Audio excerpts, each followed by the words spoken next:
कैसे हैं आप? आज हम पढ़ेंगे कक्षा 7 का पाठ 11 जिसका नाम है जंतुओं और पादप में परिवहन। प्यारे बच्चों, यह पाठ अत्यंत महत्वपूर्ण है और इसमें हम अब तक मानव परिसंचरण तंत्र और उत्सर्जन तंत्र के विषय में पढ़ चुके हैं और आज हम पादपों में परिवहन के विषय में जानकारी प्राप्त करेंगे। प्यारे बच्चों, हम पढ़ रहे हैं कक्षा 7 का पाठ 11 जिसका नाम है जंतुओं और पादपों में परिवहन, जिसमें अभी तक हम जंतुओं में परिसंचरण तंत्र के विषय में जानकारी प्राप्त कर चुके हैं। साथ ही हमने पढ़ा है मानव उत्सर्जन तंत्र के विषय में और आज हम सीखने वाले हैं पौधों में किस प्रकार से परिवहन की प्रक्रिया होती है। आपने यह तो पाठ 1 में पढ़ा था कि जो जड़ होती हैं वह पौधे को खनिज, लवण और जल को उपलब्ध करवाती हैं और पौधे की पत्तियां सूर्य के प्रकाश, जल और लवण का इस्तेमाल करके समस्त जीव जगत के लिए भोजन का उत्पादन करते हैं। इसी भोजन का उपयोग सभी जीवों की कोशिकाएं ऊर्जा प्राप्ति हेतु करती हैं और इस ऊर्जा का उपयोग किया जाता है सभी जीवों के जीवन के लिए आवश्यक क्रियाओं को करने में। यानी जो जड़ें हैं उनके द्वारा जो अवशोषण किया जाता है जल और खनिज लवण का, उनका पौधों की पत्तियों तक पहुंचना अत्यंत आवश्यक है। परंतु यह प्रक्रिया किस प्रकार होती है? ऐसी कौन सी विशेष संरचनाएं हैं जो पौधों के पत्तों तक जड़ों से खींचे हुए जल को पहुंचाती हैं, खनिज लवण को पहुंचाती हैं? और वह कौन सा तंत्र है या वह कौन सी कोशिकाएं या उत्तक है जो पौधों के पत्तों द्वारा बनाए गए भोजन को पौधों की सभी कोशिकाओं तक पहुंचाती हैं, उपलब्ध करवाती हैं?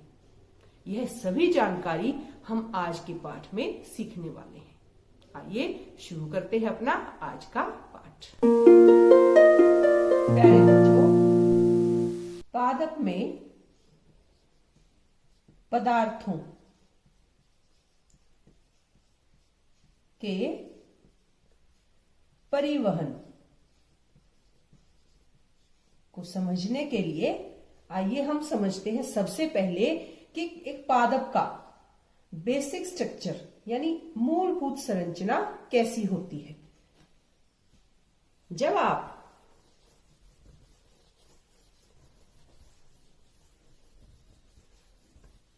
किसी पादप का चित्र बनाते हैं तो सबसे पहले हम क्या बनाते हैं? उसकी जड़ें। और जो जड़ें होती हैं वो हमारी अंडरग्राउंड होती है, यानी जमीन के नीचे होती है। और जो बाकी हिस्सा है जैसे तना, ये जड़ों से जुड़ा हुआ होता है और तने से जुड़ी होती हैं बहुत सारी टहनियां और इन टहनियों के आगे इस तरीके से और छोटी छोटी टहनियां और जिन पर लगे होते हैं पत्ते।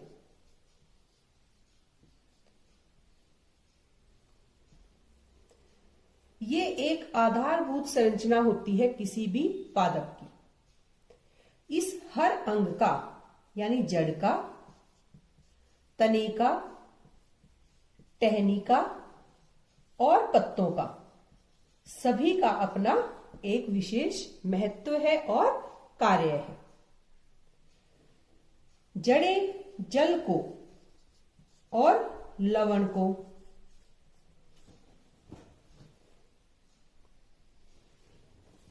अवशोषित करती है मिट्टी से और मिट्टी से अवशोषण के पश्चात जो जड़ होती है वो उस जल को यहां पत्तों तक पहुंचाती है। पत्ते जो है वो प्रकाश संश्लेषण, ये हम पहले पाठ में पढ़ चुके हैं। प्रकाश संश्लेषण की प्रक्रिया के द्वारा भोजन का निर्माण करते हैं। प्रकाश संश्लेषण की प्रक्रिया हमने पाठ 1 में पढ़ी है, जिसमें सूर्य की ऊर्जा, लवण, वायु और जल की सहायता से जो पत्ते होते हैं वो प्रकाश संश्लेषण की प्रक्रिया करते हैं और भोजन का निर्माण करते हैं, और यही भोजन फिर समस्त जीव जगत द्वारा इस्तेमाल किया जाता है अपने जीवन यापन के हेतु आवश्यक क्रियाओं को करने में। यानी यहां प्रकाश संश्लेषण का होना अत्यंत आवश्यक है। यह बात हमें समझ आई। अब बच्चों प्रश्न आता है, प्रकाश संश्लेषण के लिए आवश्यक कच्चे पदार्थ। सूर्य का प्रकाश, वो तो सूर्य से उपलब्ध हो गया, इस पत्ती को सूर्य से प्रकाश उपलब्ध हो गया। वायु यानी CO2 पत्ते को मिलती है वायु से। ये दोनों पदार्थ तो पत्ते को यहीं से उपलब्ध हो गए। तीसरा जो पदार्थ होता है वह होता है जल, और जल जो है वो यहां पत्ते तक पहुंचाने का कार्य बड़ा महत्वपूर्ण होता है इस पूरे पौधे के लिए। जल उपलब्ध होता है उस मिट्टी में जहां पर ये जड़ें लगी होती हैं। अब जड़ों को यहां से इस जल को अपने अंदर अवशोषित करना है। यह कार्य जड़ें कैसे करती हैं? आइए एक बार जड़ के चित्र को या जड़ की संरचना को हम अच्छे से समझते हैं। ये जमीन और इसके नीचे यहां पर मौजूद होती है किसी भी पौधे की जो जड़ें होती हैं।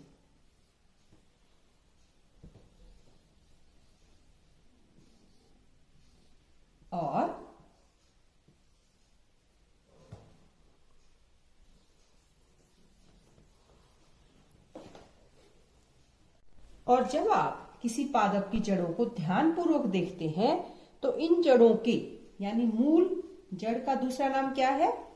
मूल।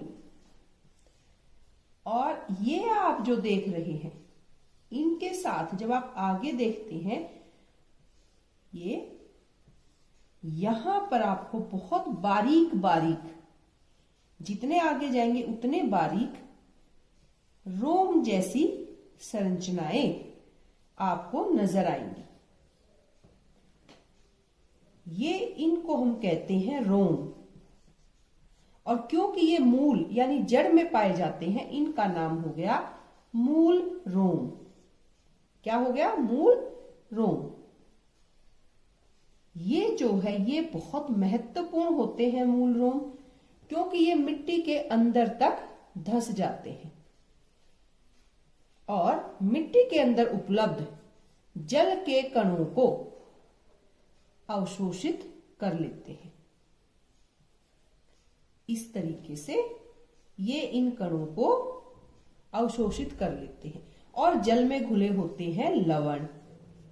तो जल के साथ साथ इनको साथ में क्या मिल गए? लवण भी मिल गए। किनको? मूल रोम को। और इन्होंने इसको अवशोषित कर लिया और अवशोषित करने के पश्चात इसको इस तरीके से जो मुख्य जड़ है यानी मुख्य मूल है, यहां से इसको रास्ता मिला और इस तरीके से जो जल और लवण है वो यहां तने तक पहुंच गए। अब तने की संरचना को हम समझते हैं। इससे पहले मैं आपको यहां, ये अपने पास चित्र है जो हमने पहले बनाया था, और ये आप देख सकते हैं एक जड़। विशेषकर हम यहां जड़ को ही केंद्रित कर रहे हैं पूरे पौधे के साथ। तो ये जो जड़ है ये मिट्टी के अंदर धसी हुई आपको नजर आ रही है। और आप ध्यानपूर्वक देखें तो यहां आपको ये सफेद जो संरचना नजर आ रही है ये है मूल रोम, जो जड़ से इस तरीके से जब आप देखेंगे, ये देखिए तो ये कितने गहरे तक जो संरचना है वो कितने गहरे तक आगे फैली हुई है। यही होते हैं मूल रोम, जिनको मिट्टी के अंदर से जल और लवण के अवशोषण का कार्य करना होता है। यहां देखिए आप, तो ये अवशोषण का कार्य इनके द्वारा किया जाता है। तो बच्चों, जड़ के स्ट्रक्चर को समझने के बाद, यानी जड़ की संरचना को समझने के पश्चात अब प्रश्न आता है कि जो तना है वो इन जल और लवणों को किस प्रकार से जड़ों से लेकर के पत्तों तक पहुंचाता है। ऐसी कौन सी संरचना होती है जो तने में मौजूद है और जो ऊपर पत्तों तक जाती है। आप एक इमेजिनेशन कीजिए, यानी कल्पना कीजिए, जब आपको अपने घर की छत पर पानी पहुंचाना होता है। यहां से आपको यहां पानी पहुंचाना है टंकी के अंदर, तो आपका पानी यहां से किसकी सहायता से जा सकता है। हम क्या करते हैं, हम यहां पर एक पाइप लगाते हैं और पाइप की सहायता से जो पानी है वो ऊपर टंकी तक पहुंचता है। कुछ कुछ ऐसी ही संरचना होती है इस तने में। आइए समझते हैं।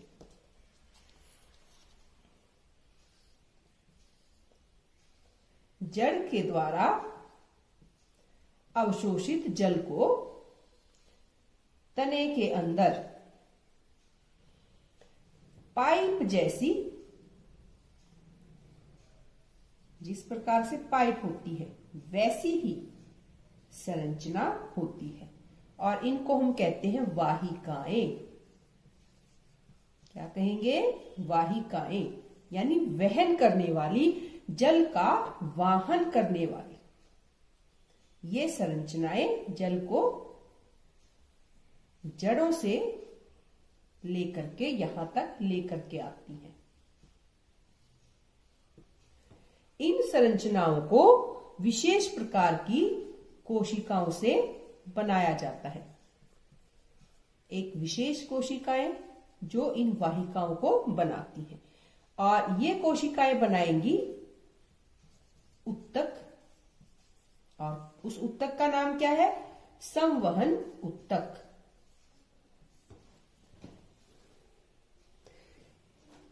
इन कोशिकाओं के द्वारा बनाया गया एक उत्तक, और ये बड़ा विशेष उत्तक है, ये है संवहन उत्तक। संवहन उत्तक का कार्य होता है संवहन करना, परिवहन करना।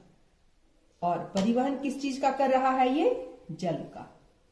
जल को किन्होंने लिया, जड़ों ने। कहां से, मिट्टी से अवशोषित किया और संवहन उत्तक के द्वारा यहां से इसको ऊपर पत्तों तक पहुंचाया गया। इस संवहन उत्तक का क्या नाम है, यह होता है एक विशेष उत्तक जिसको हम जाइलम उत्तक के नाम से जानते हैं। जाइलम संवहन उत्तक।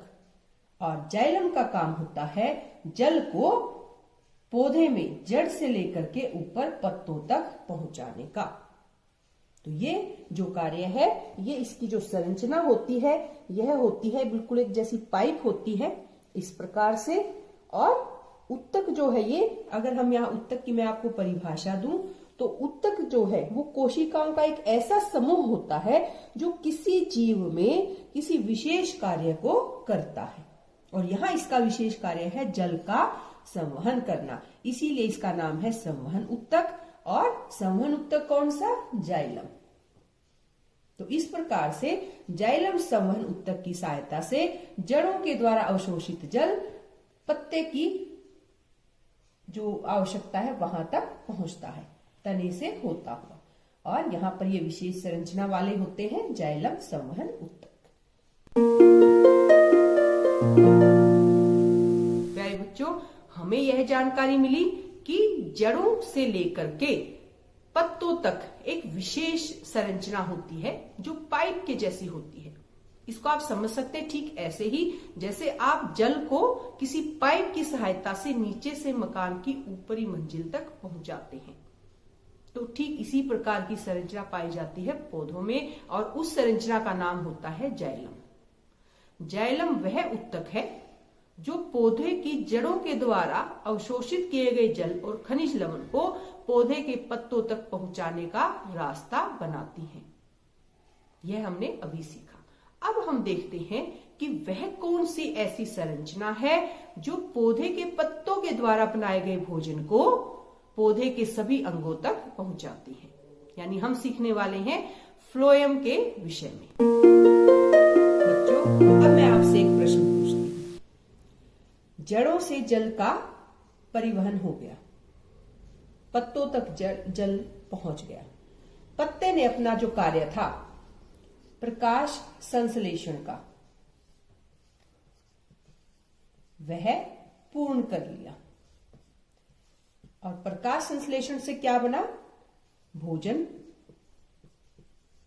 जो समस्त जीव जगत के लिए आवश्यक है। लेकिन यह भोजन इस पौधे के लिए भी आवश्यक है ताकि यह पौधा अपने अन्य कार्यों को कर सके। तो मैं आपसे जो प्रश्न पूछना चाहती हूं वह यह है कि इस भोजन का पत्ते से लेकर के पौधे के अन्य भागों तक किस प्रकार से संवहन होता है? वह क्या जाइलम के द्वारा ही होता है? नहीं हो सकता। फिर तो जैसे जल के संवहन के लिए जाइलम उत्तक था, वैसे ही क्या पौधे के पास इस भोजन के संवहन के लिए भी कोई विशेष उत्तक है? आइए देखते हैं।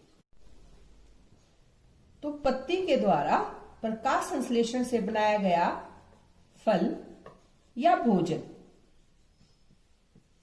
जिसकी आवश्यकता पौधे के अन्य भागों को भी होती है ताकि पौधे का जो जीवन है या जो उसके जीवन के लिए आवश्यक क्रियाएं हैं वह होती रहे।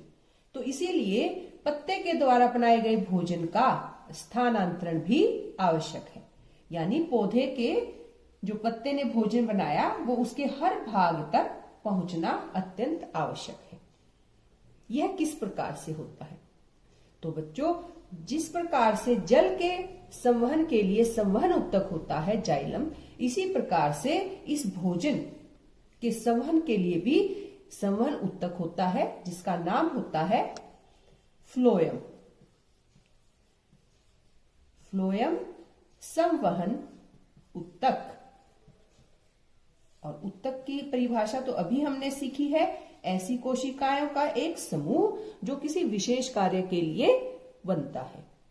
और यहां पर इस फ्लोएम संवहन उत्तक का विशेष कार्य है इस भोजन को पत्ते से लेकर के पौधे के सभी अन्य भागों तक पहुंचाना। तो इस प्रकार से जो जल और भोजन दोनों ही पूरे पौधे तक भेजे जाते हैं। तो पादप में पदार्थों का परिवहन दो उत्तकों के द्वारा किया जाता है। जल का परिवहन होता है जाइलम संवहन उत्तक के द्वारा, और भोजन यानी फल का परिवहन होता है फ्लोएम उत्तक के द्वारा। तो ये दो विशेष आवश्यकताएं इन संवहन उत्तकों के द्वारा पूरी की जाती है, जिससे हमारे पादप अपने कार्य को सुचारू रूप से कर पाते हैं। तो इसीलिए ये उत्तक बड़े ही महत्वपूर्ण है। तो अपने इस पाठ से हमें क्या जानकारी मिली कि पौधे के पास दो ऐसे विशेष उत्तक होते हैं जो संवहन का कार्य करते हैं, और उन उत्तक के नाम क्या है? जाइलम और फ्लोएम। जाइलम को आप याद रख सकते हैं जल से, जल का अवशोषण जड़ों के द्वारा और पहुंचाने का कार्य जाइलम के द्वारा। तो जय शब्द आप याद रखें, ये याद रखने की एक ट्रिक हो सकती है बच्चों आपके लिए। साथ ही फ्लोएम, फल जो है वो बनाया जाता है पत्तों के द्वारा और उसका जो संवहन किया जाता है, परिवहन किया जाता है, वह किया जाता है उत्तक, जिसका नाम है फ्लोएम। फ से फल और फ से फ्लोएम। ये एक ट्रिक है, साधन है, जो मैं अक्सर अपने बच्चों को बताती हूँ कि वह इस तरीके से याद रख सकते हैं। तो आप भी इस ट्रिक का इस्तेमाल करें। आप कभी कंफ्यूज नहीं होंगे कि जल का संवहन किस उत्तक के द्वारा किया जाता है और फ्लोएम किस वस्तु का या किस पदार्थ का संवहन पौधे में करता है। बच्चों, पौधों में एक अत्यंत महत्वपूर्ण प्रक्रिया होती है वाष्पोत्सर्जन की। यह प्रक्रिया महत्वपूर्ण भी है, आवश्यक भी है, परंतु हानिकारक भी है। आइए जानते हैं ऐसा क्यों है। आपने पढ़ा है कि पादप वाष्पोत्सर्जन के प्रक्रम द्वारा बहुत अधिक जल निर्मुक्त करते हैं। यह जो शब्द है वाष्पोत्सर्जन, यह शब्द अत्यंत महत्वपूर्ण है और इसका अर्थ है कि ये वाष्प का उत्सर्जन करते हैं। वाष्प किस चीज की बनती है? जल की। और ये जल कहां से आता है? ये वही जल है जो जड़ों ने अवशोषित किया था और पौधे के पत्ते को प्रकाश संश्लेषण हेतु उपलब्ध करवाया था। अब आप यह सोचेंगे कि यह जल तो प्रकाश संश्लेषण के लिए था, फिर यह वाष्पोत्सर्जित क्यों किया गया? इसका क्या कारण है? तो बच्चों, यह जो प्रक्रिया है वाष्पोत्सर्जन, यह पौधे के लिए अत्यंत आवश्यक है। अब आपके सामने प्रश्न आएगा कि यह वाष्पोत्सर्जन की प्रक्रिया पौधे के लिए इतनी आवश्यक क्यों है? तो बच्चों, इसका जवाब के लिए आप एक बार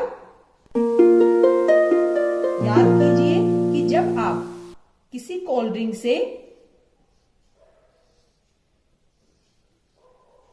स्ट्रॉ की सहायता से उस कोल्ड ड्रिंक को पीते हैं, तो यह स्ट्रॉ में क्या होता है? जब आप अपने मुख से स्ट्रॉ पर खिंचाव करते हैं तो स्ट्रॉ के अंदर से जो ड्रिंक होती है वह ऊपर की तरफ खींचती है, जिससे वह ड्रिंक बोतल से लेकर आपके मुख तक पहुंच पाती है। और यह कब संभव हुआ? जब आपने इस स्ट्रॉ पर चूसण बल लगाया। इसी प्रकार से पौधे को जल अवशोषित करना है जड़ से, जमीन से और जड़ की सहायता से, लेकिन यह जड़ जो है उसको पहुंचना होता है इस पत्ती तक। यह तभी पहुंच सकता है जब यहां पर इस पत्ती के अंदर कोई ऐसा बल हो जो इस जल को ऊपर तक खींच सके, कोई खिंचाव का बल यहां पर हो सके। अब अपने साथ में आती है यह वाष्पोत्सर्जन की प्रक्रिया।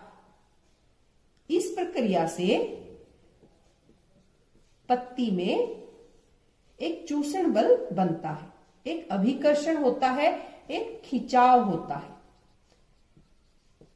और इसी खिंचाव के कारण जो जल होता है वह जड़ से पत्ते तक पहुंच पाता है। अब यह खिंचाव के लिए कौन सी आवश्यकता होती है जो पत्ते के अंदर होती है? ऐसी कौन सी चीज है? इसके लिए आप एक बार पत्ती की संरचना को याद कीजिए। और हमने पढ़ा था पत्ती के पास एक विशेष संरचना होती है इस प्रकार की, और इसको बोलते हैं रंध्र।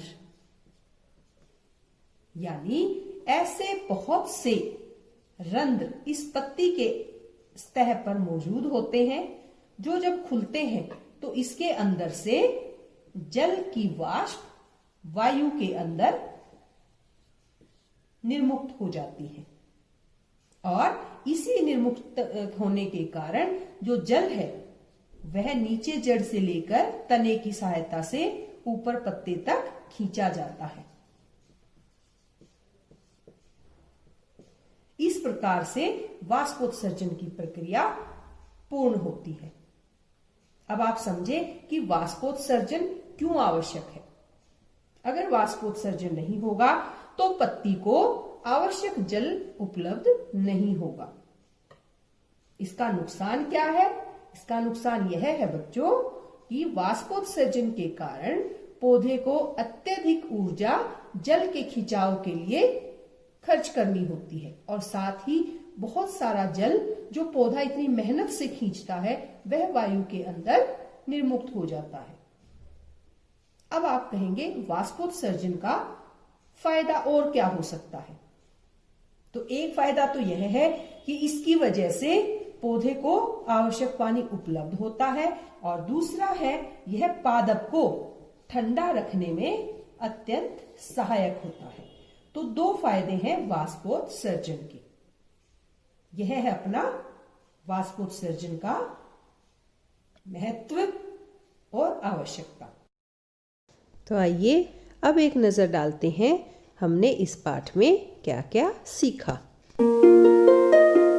तो आज के अपने पाठ में हमने सीखा पादप मूलों द्वारा जल और पोषक तत्व मृदा से अवशोषित होते हैं। पूरे पादप में जल के साथ पोषक तत्व जाइलम नामक संवहन ऊतक द्वारा ले जाए जाते हैं। साथ ही हमने सीखा पादप के विभिन्न भागों में भोजन का परिवहन फ्लोएम नामक संवहन ऊतक के द्वारा होता है। इसके अलावा वाष्पोत्सर्जन के दौरान रंध्रों से वाष्प के रूप में बड़ी मात्रा में जल का ह्रास होता है। साथ ही बच्चों वाष्पोत्सर्जन के कारण एक चूषण बल निर्मित होता है जिसके कारण मूलों द्वारा मृदा में से अवशोषित जल अभिकर्षित यानी खींचकर होकर तने और पत्तियों तक पहुंचता है। तो यह थे अपने पाठ के मुख्य बिंदु जो हमने आज सीखे। तो प्यारे बच्चों, यह था अपना आज का पाठ जिसमें हमने जानकारी प्राप्त की कि किस प्रकार से पादपों में पदार्थों का परिवहन होता है और हमें आज पता चला दो बड़े ही मजेदार ऊतकों के विषय में जो पौधे में जल और फल का आवागमन का कार्य करते हैं, उनको रास्ता देते हैं आने जाने का। तो ये बड़े मजेदार पाठ है, शिक्षाप्रद पाठ है और अब आप जब भी किसी पेड़ को देखें तो आप आसानी से बता सकते हैं जड़ से जल को लेके जाने वाले ऊतक का नाम जाइलम होता है और पत्तों के द्वारा बनाए गए फल या जो भोजन है उसको पत्तों से लेकर के सभी कोशिकाओं तक पहुंचाने का कार्य फ्लोएम ऊतक के द्वारा किया जाता है। फिर मिलेंगे, तब तक के लिए धन्यवाद। प्रस्तुतकर्ता श्रीमती रूपांशी हुड्डा, राजकीय उच्च विद्यालय मसूदपुर, कलानौर, रोहतक।